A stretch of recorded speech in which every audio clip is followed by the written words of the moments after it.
Good afternoon. This is Veterans Talk. It ain't nothing but a thing, but it's a thing we want you tuned into every Saturday afternoon.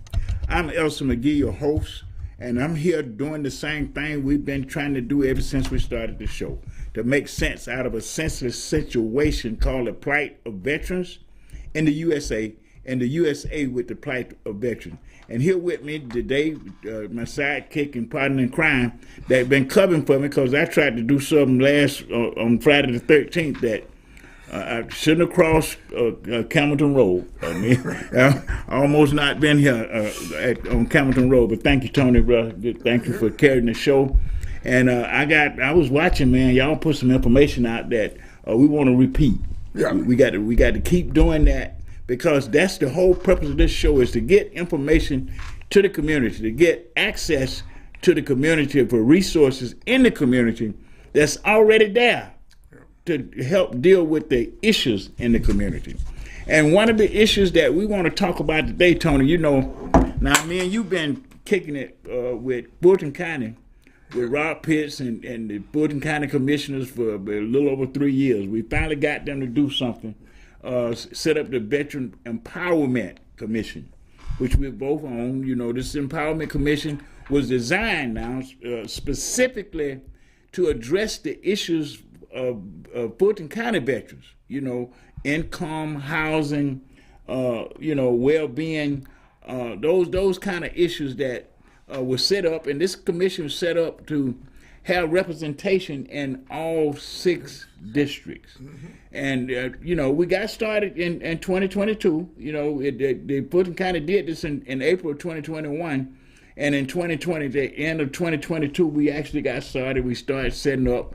We had some appointments made to the commission, and we took off because we had $1 million. Yes. That was distributed. We got the $1 million, and it was distributed to organizations in Fulton County to help veterans. And I'm going to tell you something. I'm talking to veterans in Fulton County, and they don't even know what I'm talking about. Exactly. So that's why we're here today, to talk about the Veteran Empowerment Commission, because right now we done finished a year of operation.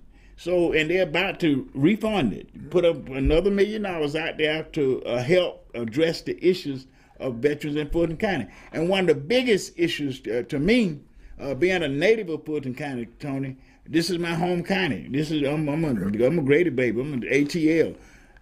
The biggest problem I can see in our community right now that bothers me every day is homelessness. Exactly. It's homelessness. And what bothers me so much about it, after being on this commission and being able to look at being in some meetings and listening at some of the presentations of organizations in the community, we got enough resources for not to have one homeless veteran in the community. Exactly. We got to get them property pimps out the way. I mean, listen, it's just the truth. We need to make sure that those organizations that getting this tax money that's designed to help veterans in Fulton County are doing that. Yes.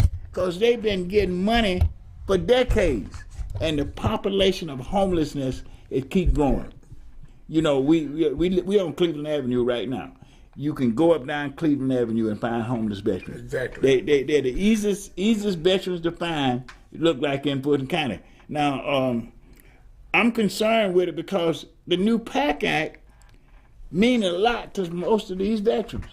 Because I'm going to tell you something. I've been doing claims since 1975. That's a long time. Yeah. And I'm telling you, 9 out of 10 veterans, and most of them was in Fulton County, 9 out of 10 veterans that I've helped got their benefits had hypertension. Yeah. Has hypertension. The VA just made that a disability. We should be overran. Mm-hmm.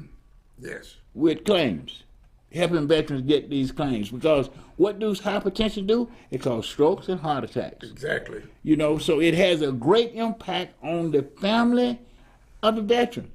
And see, these benefits was not just meant for the veteran, it was meant for the veteran, his family, and the community. Now, if we don't get these benefits, the veteran suffer, the family suffer, and the community suffer. Exactly. Now, Fulton County stepped up and listened to us a little bit, Tony, so they got started in the right direction. We got an opportunity to make our first annual report. you know, what we thought about the first year, because we are not just there. We are advisors to Fulton County Board of Commissioners. We can advise them on getting things done for veterans in Fulton County. And I think Fulton County Commission just stood up. They stood up and they did a great job. All the commissioners voted overwhelmingly. We got some commissioners that voted but ain't worked. I'm gonna call their names because they need to know that we know. Khadijah, you still got a slot open. Nellie Hall, you got 2 slots open. That's affecting the veterans in your county, in your district. We need you to step up, appoint somebody out of the district, or let the Commissioner Marvin Arrington select somebody from an activist group of people in Fulton County. There are all kind of groups, as we noticed last week, all kind of groups in Fulton County that's working with veterans every day. They don't even know about the money. Yeah. That's the sad part about it. They are not even aware that there is a Veterans Empowerment Commission. And so we got to slow the train, Tony. Yeah. We're gonna put some brakes on this train because the train running down the track and ain't going nowhere. Yeah. We need for we just had our meeting Thursday, and let me tell you something. We didn't even have enough people to make a quorum, but that didn't stop the people that were there moving forward to talk about this 2023 RFP. They ready to put more money in the street, but they ain't talking to the veterans that need it. They're not even concerned, it appeared to me, with how these veterans in Fulton County gonna benefit from this stuff. I actually called one of the organizations that got money for homelessness. I couldn't get them on the phone. And when I did get somebody, they ain't had no room. I'm wondering what to do with the money. Veterans need to stop being so laid back. Tony, we talked about this here before the election. Do veterans' votes matter?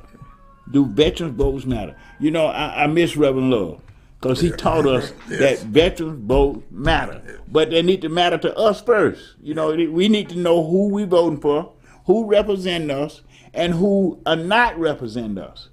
And right now, we on the federal level, we got some serious problem that almost as bad as the Georgia Dome.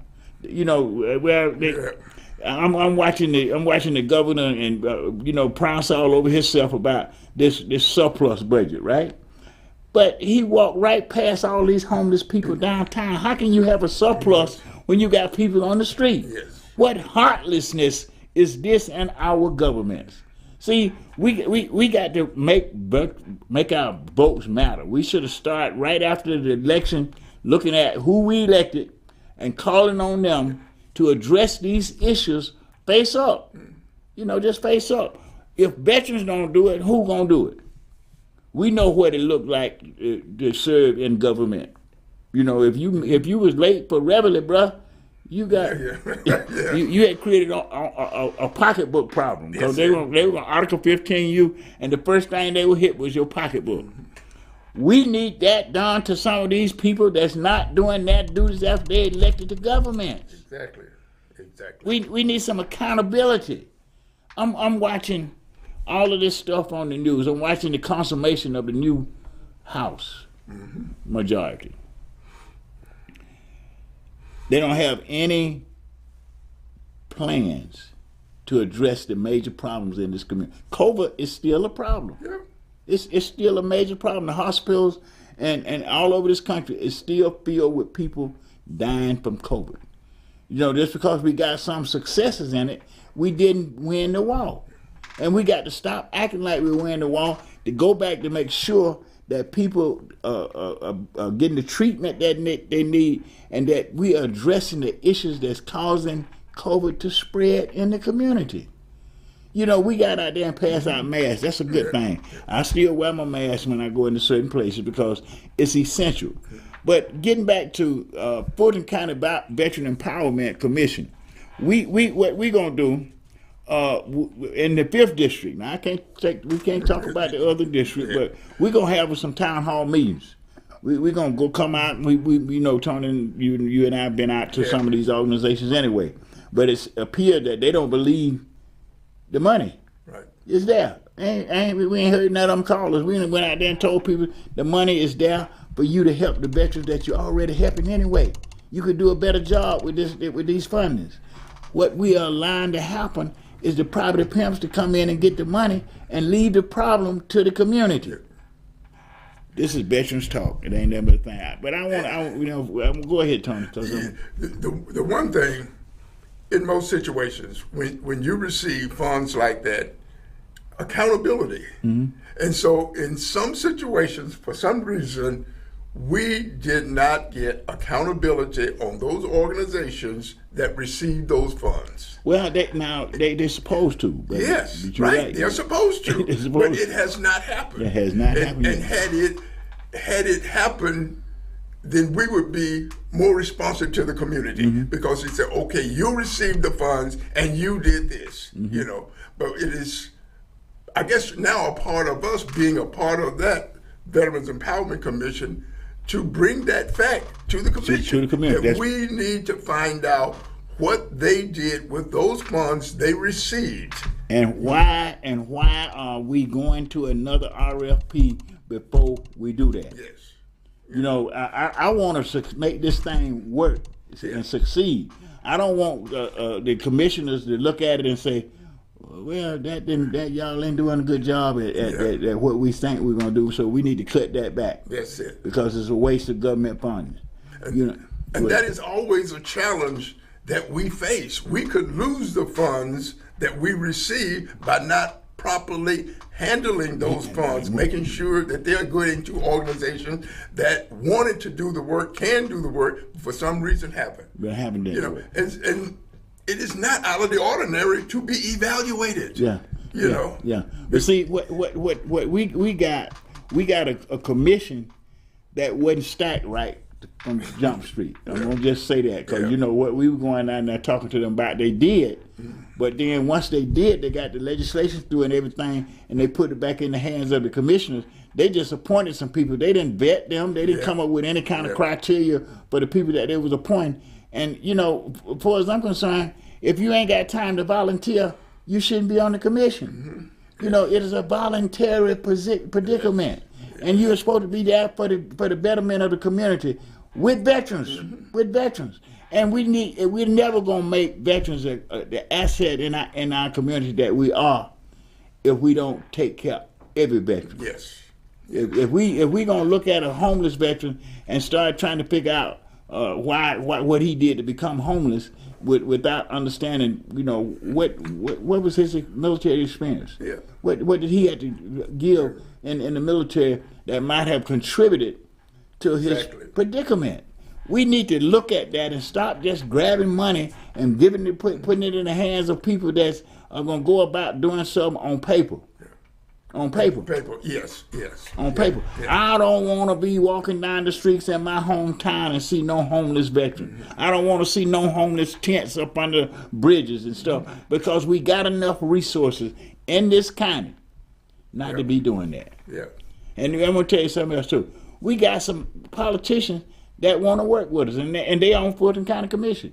Oh yeah. They stepped up and put this program together for. And I want to say something about Stan Wilson and the government employees that's been working with this project. They have been outstanding. Yes. They have been patient. They have taught us everything we need to know. They have provided information, and they're helping us every step of the way. Yeah.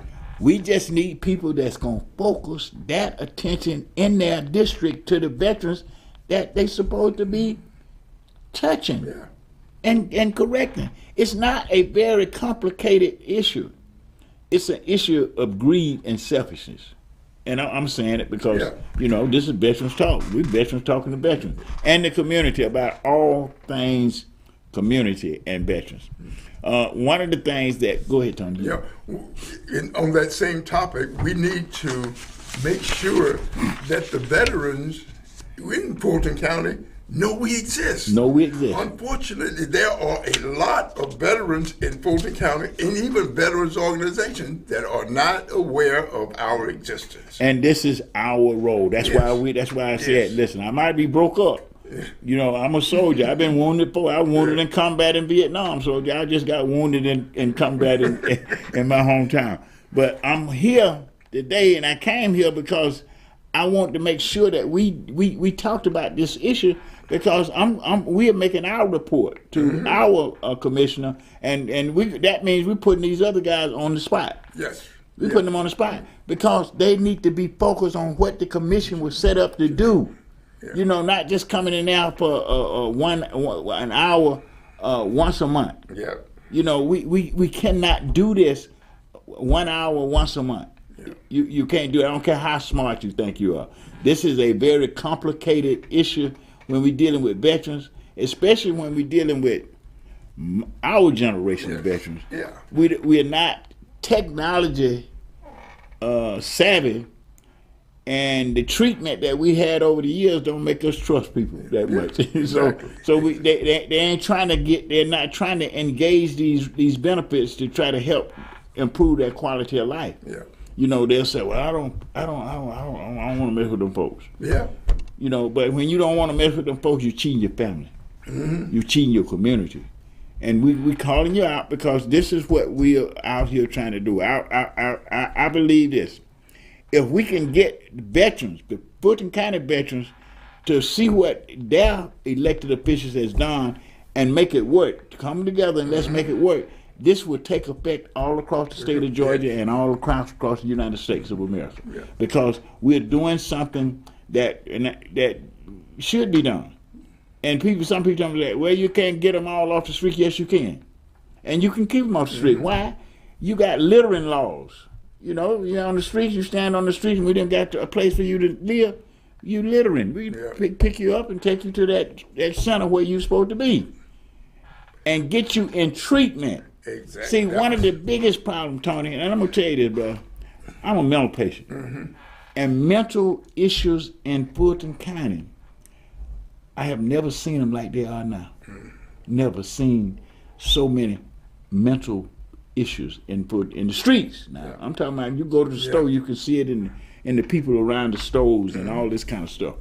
We need to come together, and this is something I want to shout out to Shannon Jones and all of the CBC folks. Yes. I keep going back to y'all brothers because I've been with CBC a minute now, and the first time that I've been so proud of you when you start talking about we coming out against this violence in our community.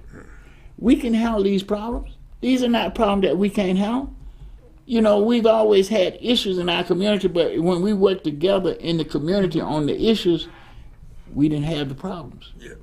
So what we are asking people today, go to Fulton County website, look at the Veteran Empowerment Commission. Go. It's right there on your Fulton County website. It's we working for you. We are something that we got the elected officials to do, and we need to make it sure that the way they got it laid out, we can do it.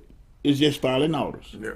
You know what? Right now, we got people on this commission that not following orders. They going another way, and you know they're looking at it as just professionals, but they're not touching base with the veterans that need help. They're not doing it. And that is a challenge that we have faced within this commission, because we tried to set up a community, a gathering of us going to the community and telling them that we exist and what we can do. And unfortunately, they were not willing to do that. They're not willing to do it. And as a result, they're shortcutting the ability of the veterans to get his benefits. To get the benefits. To become aware of the benefits that are available. So see, if they know where these organizations at, they got the money, they can go to them. Listen, they can go. They don't need us. Yes. That's how we advocated for it, Tony. Yes. That's how we got it. Yeah. But that ain't how it's working. It's how it's working. So that's what we are here today talking about. We got to get Fulton County veterans and dependents. And dependents. So because this is meant for the families too. Yeah. You know, we cannot grow this commission's effort into a resolution of the problems in the community unless we all know about it, unless we all start talking about it in the community and pushing people that you know in your families, in your neighborhood that need this stuff to the commission. Yeah. And to the people that getting the money. With this new RFP, it should be a requirement that they engage the community before they receive this money, or they engage the community and show that they're engaging the community as they petition for this money. But they don't have to. There is no requirement for that. They just sit back, fill out the paperwork, receive the money, and that's it. And then they make a report about what they're doing with the money before they get another chance at more money. Yes. I got a problem with that. Yes. It's a I got real a problem with that. That's called accountability. Something, we're missing real accountability in that issue. And that makes us look like we ain't trying to do nothing about the problem. Yeah. It really do. It makes me feel like I'm sitting somewhere doing nothing. Yeah. I'm out there working. I'm trying to. Me and you, Tony, baby, we run around talking to these organizations in Fulton County. We ain't just talking to veterans on the street. No. We talking to the organization, and they look at us like, oh, duh. Yeah. What you talking about? When did this happen? What do they do? What are you all doing? They're unaware of it. And then some of them say, well, we ain't going to be able to get it. They just going to get it and do what they always do. Exactly. That's why we need you to step up to the plate. Yes. Veterans, come out of your cocoon. Yes. And listen, we got to stop letting people use our name. Exactly. You got to stop letting them use our name. Now, Tony, I want to switch over a little bit because we just finished King's birthday celebration, his legacy, and I think on one station I heard the speech where he talked about Vietnam. Yeah. He talked about Vietnam. He actually identified some of the problems that Vietnam was creating with using young men. That was coming out of poverty. And young men of color. Young men of color. Yes. And we have not understood what he was saying. And I'm gonna tell you, I talked with Brother Michael, City Councilman Barnes, his daddy. And I reminded people that not only did Dr. King stand up and speak out on a national level for against Vietnam, the Vietnam War, and the problems that it was doing. Julian Barnes also did that, and the Georgia General Assembly wouldn't even seat him. Wouldn't seat him because speaking out. Yes. For speaking out his concern for Vietnam War participants. Yes. And that's what he was talking about. Well, how we gonna deal with this stuff? Well, the Sons of Atlanta. The Sons of Atlanta has been a divinely inspired vision that we have worked to the point now we got a design, we got land, we got land in one of the most visited parks in the city. Yep. Right. I mean, less than 100 feet from Booker T. Washington Memorial. Yes. We're gonna set up the Sons of Atlanta, and I like what you said last week, Tony. We bringing them home. Yeah. We welcome them home. Yes.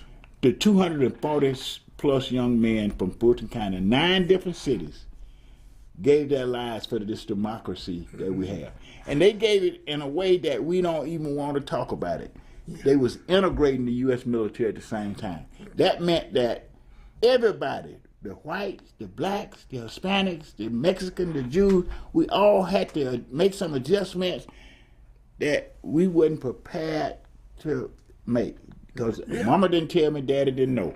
Yeah. Nobody knew what we was doing, because it wasn't a thing that they were saying. You coming out of segregation, right? We're coming out of segregated community, but as soon as you get to Fort Benning, Georgia, you in an integrated barracks. Yeah, totally integrated. Totally integrated barracks. And I'm gonna say this: if this nation would look at that period of young men's service, they will learn how to get along. We had to learn how to live together, learn together, serve together, fight together, and die together. You know, in one generation. And I'm saying we need to have that discussion right now because we got too many elements in our community that want to keep the communities divided. And you know what that old attitude is? Divide and conquer. Right. You know, they're taking away our benefits as Americans. You know, not just, now, you know, we talk about taxation without representation. That was what broke the colonies away from England. We got it going on here in Georgia right now when you got surplus and you got people down up under the bridge. That's taxation without representation. Yep. I don't see how you can overlook that and poke your chest out like that's something proud to be. What we need to do, we need to be caring for all Americans. If we stop this 2%ers from controlling 90% of the wealth, and we can do it too, all we got to do is stop cooperating with them. Dr. King showed us how to do that with the bus company. Yeah. You know, they just start riding the bus. They didn't want Rosa Parks to sit down. And Dr. King said, "That's okay. Don't nobody ride the bus. Don't nobody get on the bus." Yeah. And the bus company went out of business. They can't oppress us if we don't cooperate with it. It's a thing that we got to look at. Dr. King's teaching and his experience. Look at Julian Barnes' experience. Meg Edwards, all these people that came before us that spoke out about the same issues that we're talking about today, but they have gotten worse. Yes. The violence in our community now no longer come from the Ku Klux Klans, it come from us. They said we put the Ku Klux Klans out of business. In the black community, we killing each other. So we got to do better. Yes. You made a critical point that reminds me of something that is going on now about how our generation, desegregated the military and everything. That is a part of American history. It's a part of American history. However, it ain't written. However, they don't want us to teach that. But they fighting against critical race theory, and that's all a part of it. That's all a part of it. You know, there are there are them negative parts, but we're supposed to learn about those negative parts so deep we won't repeat them. Exactly. But if we don't learn about them, we're bound to repeat it. And we have generations of people who are not given the opportunity to learn about the racial situation within this country. Yes, it was not pretty, but it is a part of our history. Yes. And so if we learn about this, those generations that follow us say, oh, this was something that happened in the past, but now we can avoid that by not creating situations like that and doing those same things that cause that. Exactly. Exactly. It is unfortunate that part of the ruling class does not want to teach critical race theory. Well, but because they only see the negative side. Yeah. There were so many positive sides that happened as a result of that. I talk about this all the time. There was a lot of fistfights in the barracks. Yes. But the bonding, yes, the unity that grew out of that, the young men that they had to work through family teachings. That's all that was. Exactly. Yes. That's all that was. Yep. That we developed bonds where we call like each other brothers for life. Yep. We need that discussion back on the table. Yes. And we putting it on the table with the Sons of Atlanta. Yep. We already got it. Go to the website, y'all. Go to sonsofatlanta.org right now, sonsofatlanta.org. Look at what we're trying to do. Look at some of the scripts on the thing. We're talking about this integration. We're talking about this bonding that could save America. Because if we keep allowing people to keep us separated, that means we're all against each other. Yes. When we can all be together. We need to get back on the same page that these young men was on. They had a duty to do. Yes. And they put it above their cultural differences. Yes. And learn to respect, accept, and care about each other. Yes. I don't know how else we can teach you except showing these guys experience. Yes. I mean, they came out of every demographic in Fulton County. Every demographic. Union City, East Point, College Park.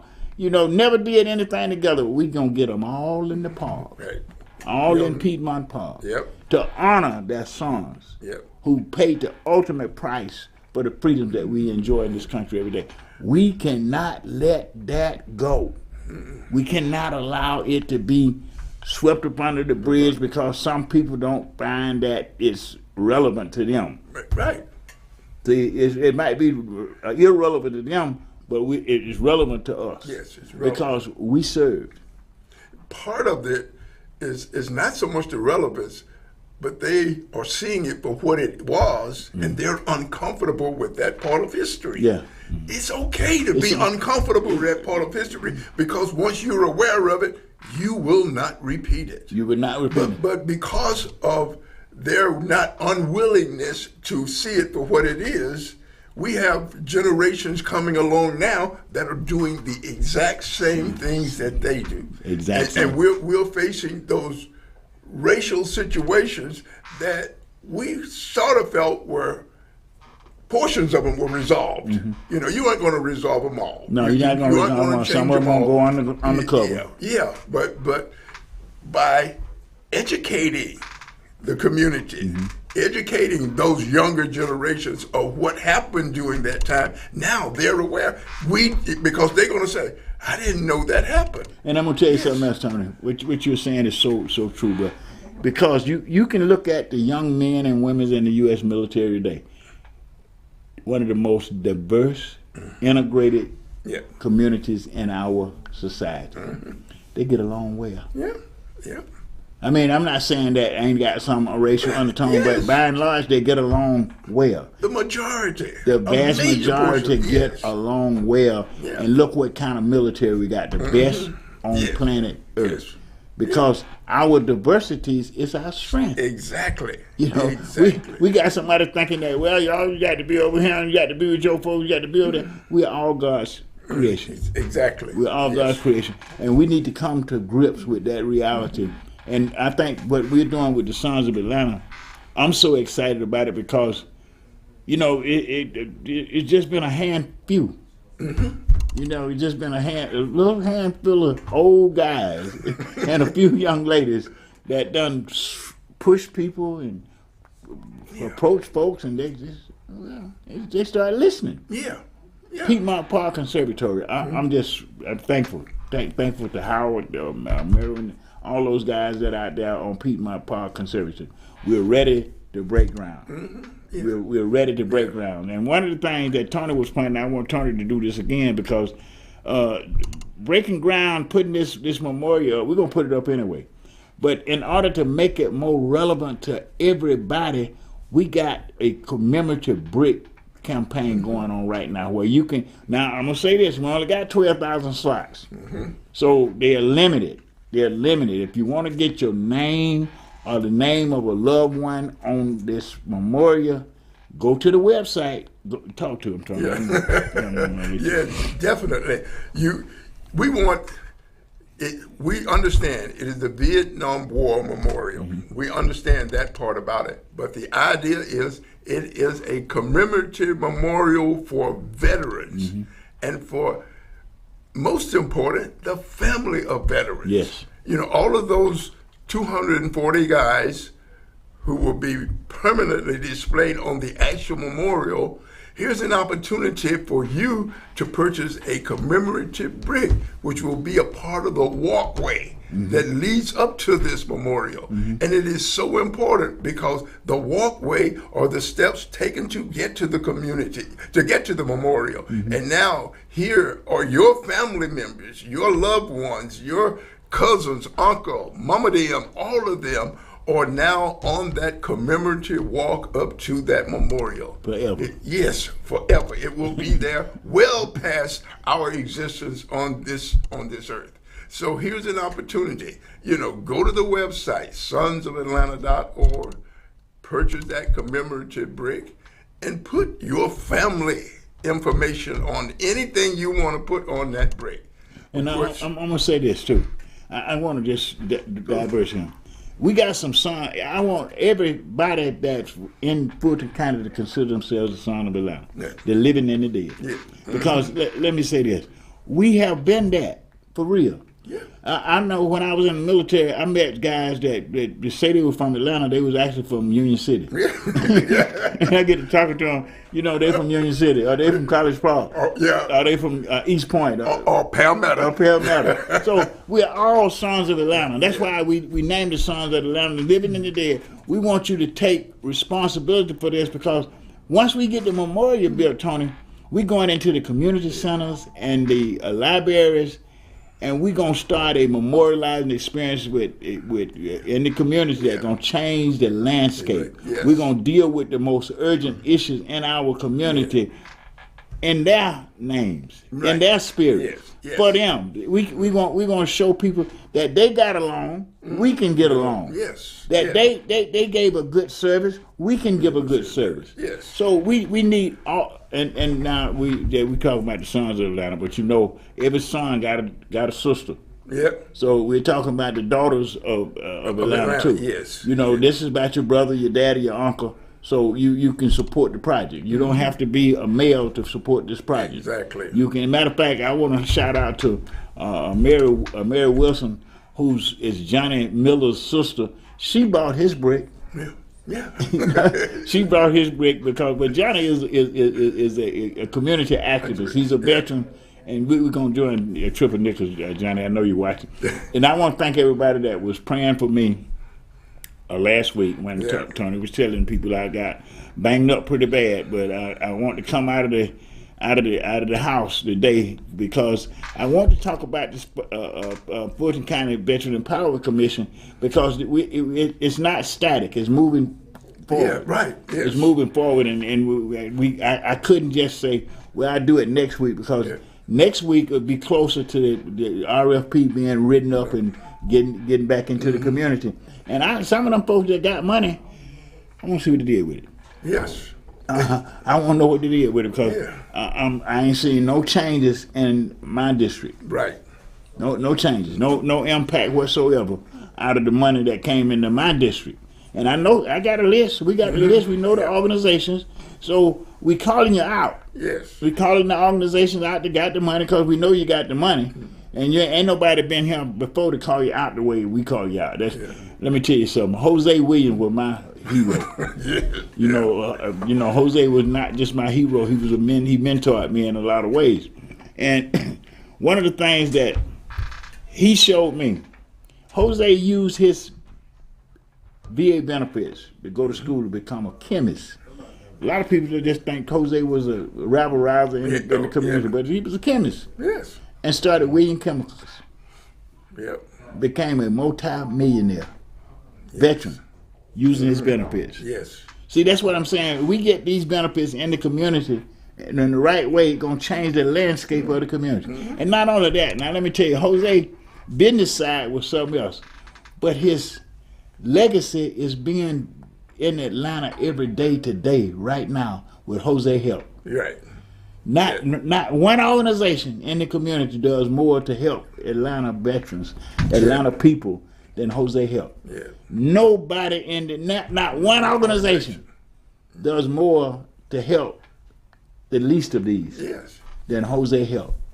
And I hope they listen, because I'm gonna talk about him, because this brother was, to me, was my hero, because he kept people challenged. Yes. He challenged the government. Yes. You know, he didn't have no problem with stepping up to them and telling them what to do, and talked about them when they didn't do it. Yes. Yeah. You know, and protested too. Yep. You know, go stand on the steps, go stand in front of them, whatever Jose had to do to get their attention to the issues in our community. That was my hero. That's what I'm doing. Yeah. I'm trying to follow in his. I can never feel those shoes, but I can say this now. I learned enough from him to not be quiet about the issue. To act like I don't know no better. You know, to act like I'm afraid some kind of way. Man, I was a combat veteran. A wounded combat veteran. Yeah. Donald Trump might say he like the one that didn't get wounded. So I don't want to do all that. Yeah. But the thing about it, we got veterans that have gave a lot to this this country. Yep. Some of them up under the bridge downtown right now. We and the PAC Act will help them out from under the bridge. Yes. Yes. So we need to make sure, and I'm going to tell you something. I'm talking with this lady that's the commissioner over Georgia's Department of Veteran Affairs. I am encouraged because she said now she's going to help advocate for an extension in the PAC Act to make sure that those places that was left out of the PAC Act are put in the PAC Act, which going to another million people. Yes. And a lot of Georgia veterans. Yes. One of them sitting in the audience with us and been there every week with him, Kenny. And we got good response going right now from the VA because for the first time they're talking like they're hearing it. They acknowledging he actually exists. Actually acknowledging the question. You know, we done put it to them so many times. I guess they say they ain't going nowhere, so we might well go and engage in conversation with them because every time we look up, that we either on the phone with them or we got another piece of paper in the process. That's the way you have to do it when you know the system was not really designed for you, but you are part of it anyhow. You've been made a part of it by your service. You need to make sure you stand up and get your benefits because those benefits were meant for the veteran, his family, and the community. If we could get the business benefits, now just the business benefits, we could change the economic landscape. I get tired of going in stores in my community and spending my money with people that don't even live in the community. When they close the store, they take all their money out of the community. See, and segregation, Tony, most of the people in our community that had stores, they lived in the community. They were our neighbors. They were our neighbors. We got to start having some sense about our economics because we looking at the street. I like riding down Ponce Leon, right? Ain't no bumps in the road. We're going down Cascade. I'm telling you, I was on Lee Street in Campbellton Road and I almost got killed by because we are not doing what we can do and what we must do for our community. That's just the truth of it all. Anytime you got a 14-year-old getting killed in gun violence, you got another 15-year-old shooting in a shootout, breaking in people's cars and then kill somebody. But breaking in a car. 6-year-old shooting his teacher. We got some problems. Even the challenge there is a 6-year-old having access to a gun. Now, Tony, you put the conversation on the table. I'm a Second Amendment advocate. You know, being a veteran, naturally we had to do that.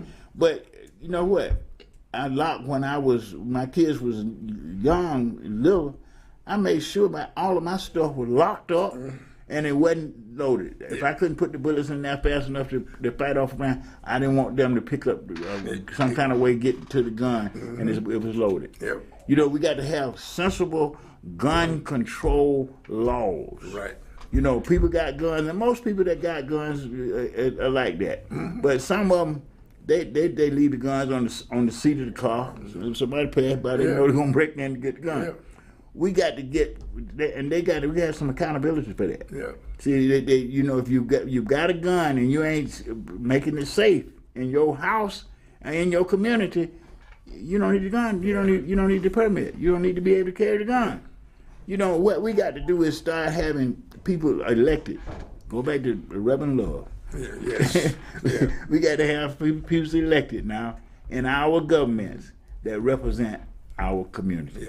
You know, it ain't nothing wrong with us wanting that for everybody in the community. We're not just talking about black people, white people. I'm talking about everybody in the community should have access to the resources of our community. Now, with that said, I'm looking at us. You know, sometime this spring, we got a couple of these veteran groups. We're gonna have a press conference about this gun violence. Not just have a press conference about it, but what we're gonna do about it. We're gonna be down in Georgia General Assembly. That's one of the things we're gonna do. We're going to Georgia General Assembly because, see, somebody got down there think that they don't work for us. Exactly. You know, they think that they do what they want to do when they want to do it, how they want to do it. They need to meet the vote. They need to meet the vote. But what we need to do, we need to think about how we vote. We need to teach people what the vote is. A lot of people can't connect the vote with so many young black men is not finishing high school. Right. Yeah. You know, they drop out because nobody is interested in how they learn. You know, if they don't learn the way everybody else learned, they start grading them in a way that they just give up on trying to learn. Yes. We got to get people in education, and let me say this now, because I got a degree in education. I don't want to be no teacher. So I got a lot of respect for teachers, educators, because those people, man. My niece, I want to holler at her. She's an educator, man, a superior educator, I want to say. But you know, it takes a special kind of person that want to do that with the pay that they get. Yes. With the pay that they get, it's like they raising these millionaires, but they don't. They never get to experience and enjoy anything like that. You know, you got students that teachers teach and they become millionaires while the teachers still living in just above poverty. Yes. We got to look at how we compensate people in on these jobs, and that's all determined by the vote. Exactly. You're going back to who you voting for. If you're voting for somebody that think $7.50 an hour, $7.25 in Georgia is a good minimum wage, you need to tell them to work with it. Yeah. Let them try to run their household with that. You know, they can't. They're not running their household with that, and they ain't running that. Listen, we getting these people elected to office. They get these. You know, a congressman will make $180,000 a year and get a $3 million budget to set up his office, his home office, and one in D.C. They forget about these little people. Yep. So now, because they're running behind people that can afford to help them run for office. Yes. They're chasing the big bucks. Yes. In fact, they're pandering to those people. They're pandering instead of the people that voted them in office. And you're right about accountability. At some point, we need to say, we elected you. Now, why aren't you doing what you're supposed to? And they're not doing it. And we ain't doing it. We aren't holding them accountable. Yeah, we're not holding them accountable. Then we're gonna talk about them. Yes. Don't talk about them if you ain't gonna be about them. Yeah. You know, you ain't got time to go down there and knock on their doors or chase them around. I know sometimes they see me and Tony coming, they try to go another way. but we keep going after them anyway. Yeah. And some of them sit down and they say, oh, okay, let's sit down. Yeah. And come to find out that we on the same page with some of them. Yes. And they start working with us. Yeah. And you know, I think that's one of the biggest problems, not so much some of the elected officials, but how we treat the elected officials. Exactly. We vote. Once we vote, that's it. We don't hold them accountable. We don't hold them accountable. Yes. We don't complain about the streets in our community until somebody got shot down dead. Yeah, and we know that it's some dangerous places in our community. You know, it's some real dangerous places. Now we got this other problem where domestic terrorism is allowed to develop. It has allowed to develop to the point where we got people shooting at police training stations. Yeah. I mean, we shouldn't have that in our community.